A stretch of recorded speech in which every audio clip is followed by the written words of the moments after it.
I'm Chayi Nair. I'm the second generation entrepreneur at Visin Industries Limited, a company that was started by my father 37 years ago and a legacy that continues to supply water-based polymer emulsions for the paints and coatings, adhesives, textile and construction chemicals industry.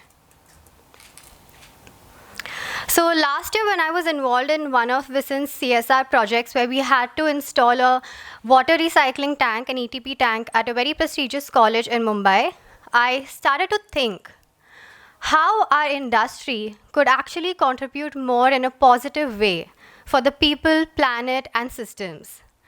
And I also thought about the paint industry and how it's going to go through a facelift in the next coming years, slowly but surely, with already so many dominant players present in the market, lot of mergers and acquisitions taking place, the rise of the small scale becoming medium scale, and as we all know, the entry of big players in the market.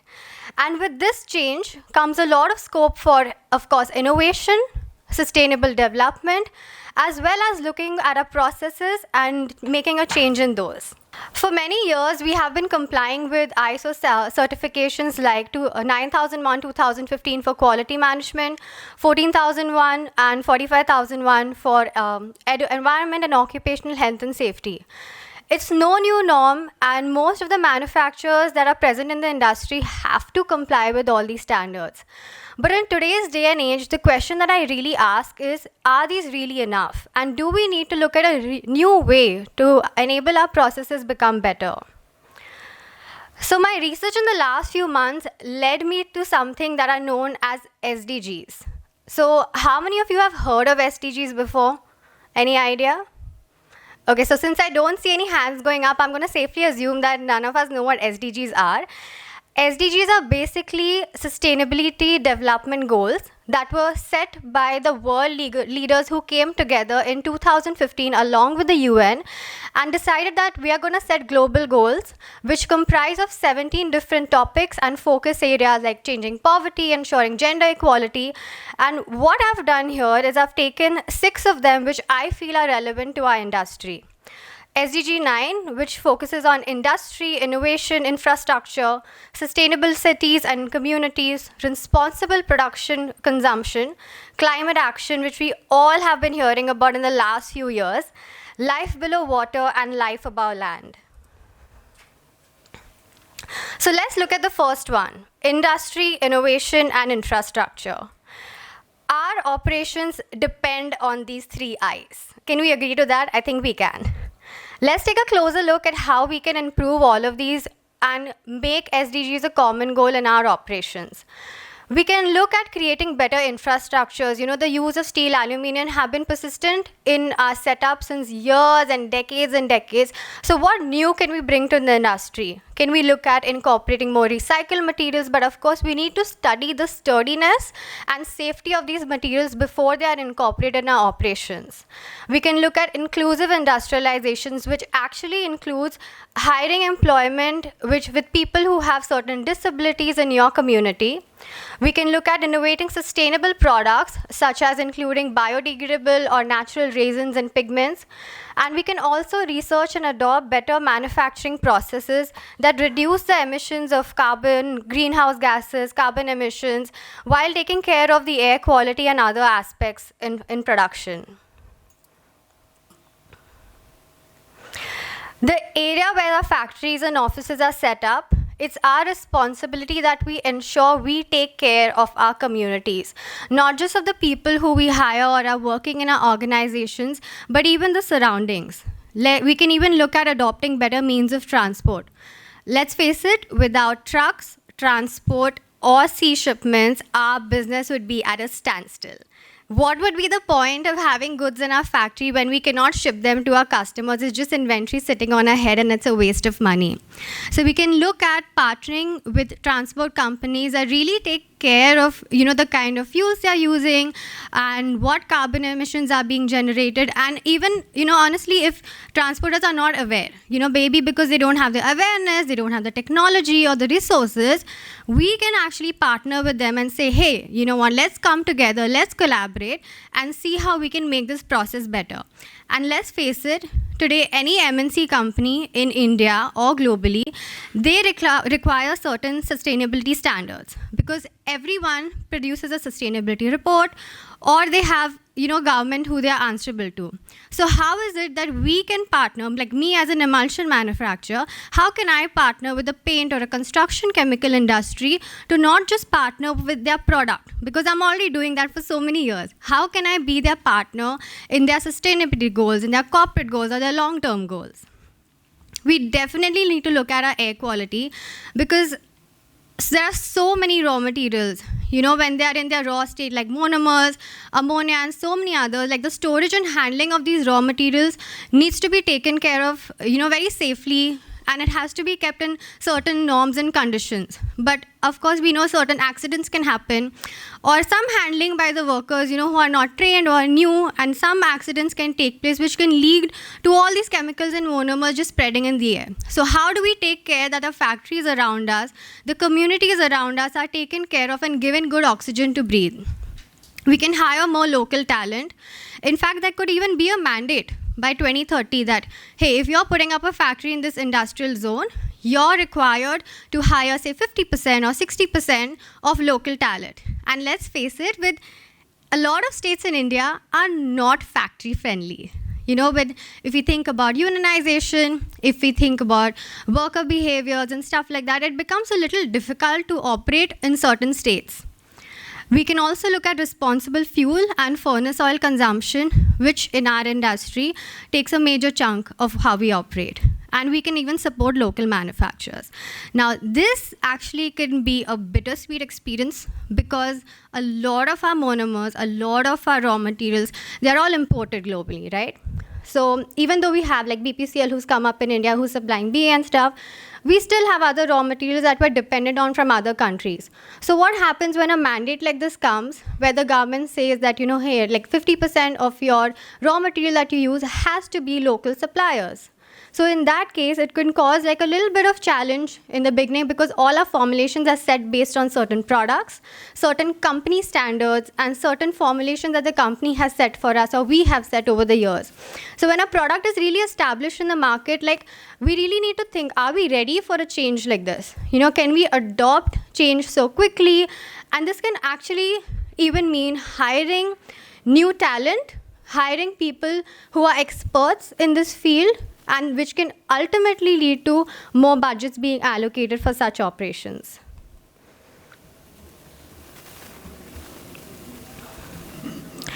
The next one we can look at is responsible consumption and production, where reducing waste and reusing of materials can become a norm.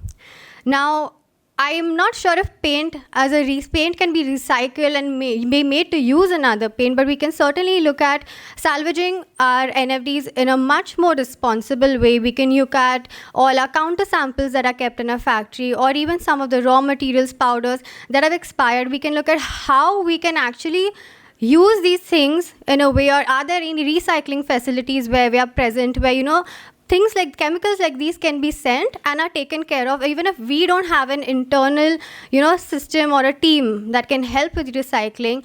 Can we as an industry come together and set up something like this and collaborate together to bring a better change for the planet? As I mentioned, we can use plant-based materials. We can improve our energy efficiency by using solar panels. We can look at our waste disposal. And can we also look at recycled plastic? Because for paint industry, paint buckets are your packaging. And what if the government comes up tomorrow and says that, hey, you cannot use 100% virgin plastic paint cans. You need to use at least 50% or 100% of it has to be recycled plastic. So at these times, we really need to estimate the cost that this can incur to us, as well as the sturdiness of these materials, because it's going to be something new that we all are going to adopt.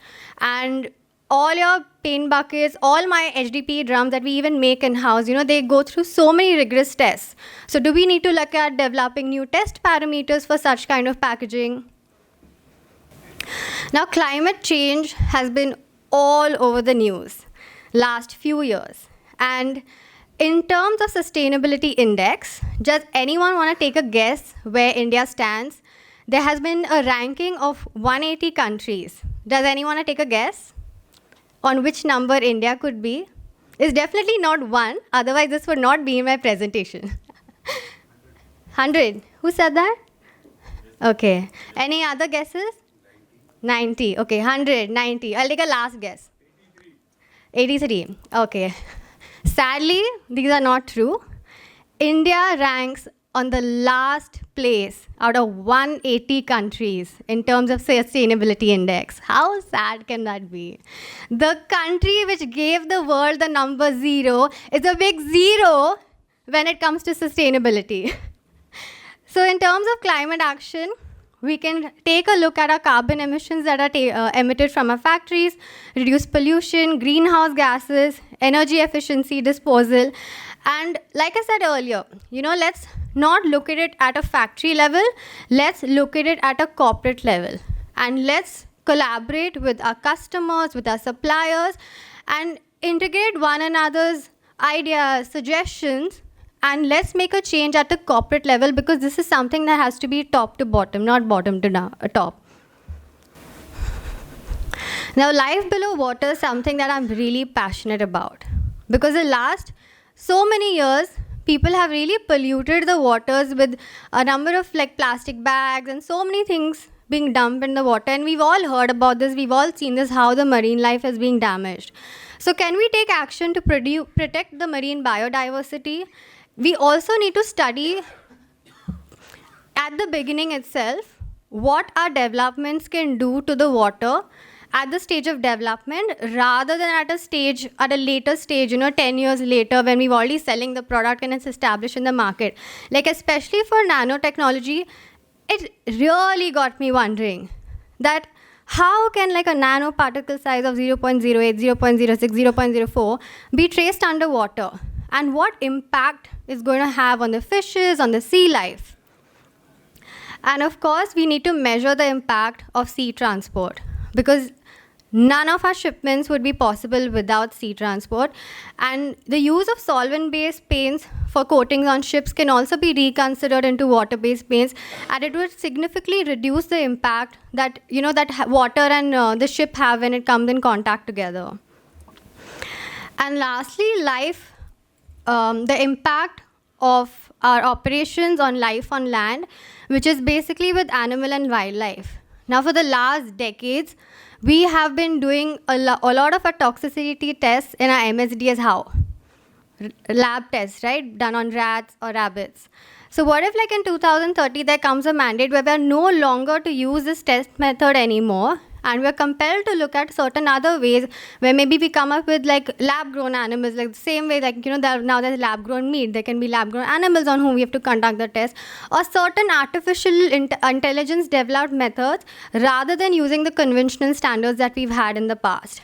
We also need to ensure that the trees and plantation around us is taken care of.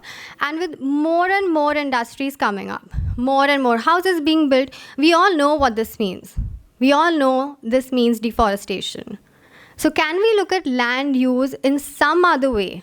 Is there any other way where we can, consider not deforesting our forests and preferring lands that are at some other application? Now, can we work in synergy to make all of this come together? As an emulsion manufacturer or as a paint manufacturer, we all know that the government, whether we like it or not, is going to be sitting on a head and is always going to be having mandates, norms. And with more and more industries coming up, and with the paint industry becoming tenfold big, in the coming years, there could be more intrinsic involvement of the government. So I'm probably going to explain to you how Visin as an emulsion manufacturer can be a partner with you in this. Now, most common chemistries we all know that our paints and emulsions are made of include styrene acrylic, pure acrylic, warm acrylate, elastomeric latex, nanoparticles, cement compatible latex, UV curable, opaque polymers, dispersing agent thickness, which are all products we have, by the way. And then there is a range of eco-friendly polymer emulsions, which are AP-NO-OP free, formaldehyde free, ammonia free, metal free, glycol free, which again are all incorporated in our formulations. So we can actually look at, and from a product point of view, we can look at incorporating more and more eco-friendly products in our ranges that take care of the people who are painting it, who live in the house, who work in our factories, and the environment as well. Now, the first product I want to take you through is anti-fluorescence coating.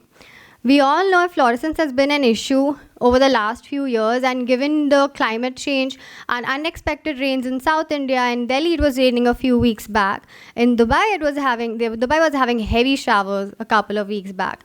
So this problem has been persistent, and we've seen a demand for such a product like this. So we've designed Visicryl 7041M, which is an ultra fine size, particle size emulsion with low viscosity, excellent water resistance, and is suitable for fluorescence resistance coatings, which is good for long lasting exterior durable paints, and is also environment friendly.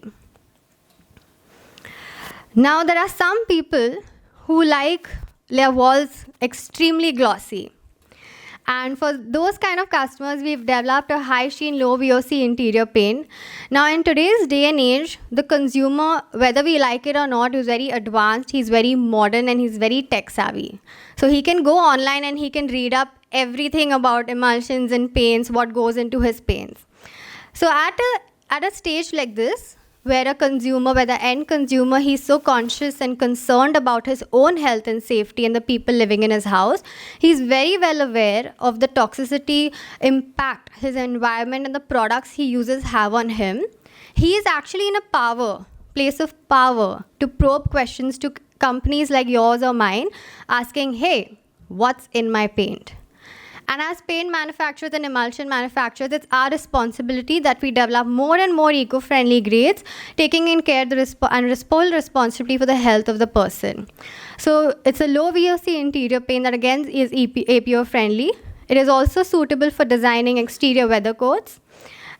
Now, while there are some people who like their walls extremely shiny and glossy, there are others, like me, who like their walls completely clean and crisp white. Like, I cannot imagine the torture mothers have gone through in the last few years with their kids being at school and scribbling on the walls instead of their school books. And especially if you have an OCD when it comes to keeping things clean, you cannot tolerate a speck of dust, stain, or scratch on your walls. So for keeping that requirement in mind, we've developed Visicryl 8850E, which is an easy clean and stain resistant emulsion. Again, it's all APO, formaldehyde, ammonia free. It can also be used for weather coat exterior paint. And coming back to my homeland, Kerala, where paver blocks are used to pave a welcoming path into every home, and it's a trend that seems unlikely to change. The product can also be used for floor coating and is very well established in most of the biggest paint companies today. The next product that I want to take you through is a hybrid acrylate for various applications, Visicryl 8845, which is ultra-fine particle size emulsion that can be used for various substrates like wall, wood, concrete, tile. Few other applications include sport coats, clean room coatings, direct-to-metal application. And this is a good product if you're still using solvent-based emulsions and you want to make the switch to water-based paints. And with the development of India, with more and more industries coming up, which means that more housing, more schools, more buildings, more colleges, more malls, more institutions. India itself is going to go through so much development in the next few years that the importance of sturdy construction of bridges, roadways, metros, everything is very important for us right now. That is why we've developed Visicryl 7660, which is an anti-carbonation coating, high solid elastomeric emulsion that can be used for bridges and making them sturdy and strong, as well as roof coating. And the last product that I want to take you through is a 2-pack cementitious waterproofing emulsion. Basically, we all are very well aware, and we've all seen this trend that all paint companies are now entering into construction chemicals. So to support their need for construction chemical emulsions, this is a low MFFT, high performance emulsion that can be used for flexible coating, roof coating, and bonding agent, which again is environment friendly. So lastly, what I want to leave you with is paint has power. It can literally transform your mood, transform the way we live and feel at home. It can make a 7-year-old daughter happy entering her bedroom, which is painted pink, which makes her feel like, ooh, I'm entering my palace bedroom. Or it can make you feel happy you're sitting in office in a crisp white wall. So what I want to leave you with is, let's harness the power of paint and come together to design emulsions and paints that can protect and preserve the planet. Thank you. Thank you so much, Ms. Cherry, for such a wonderful presentation. And with that, I would like to call upon Mr. Sanatan to please felicitate our speaker. And meanwhile, do we have any questions for all our 3 speakers who... Yeah, sure.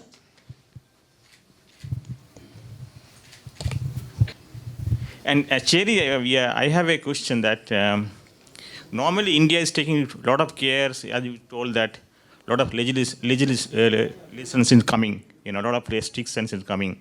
And also we are taking care of PET, recycling, reusing. But why then sustainability index is so low in case of India? Do you have any comment on that? I think because the awareness is not at every level of the organization, and while most of the organizations sometimes can be compelled to, kind of like do these activities, it is not a core of the person who's operating, and he's not a core of the business. So unless and until we actually make it a mindset and a goal from within, like unless and until you don't feel, right, you don't feel that passion ki andar se ye karna hai for this reason and that reason, it doesn't really work.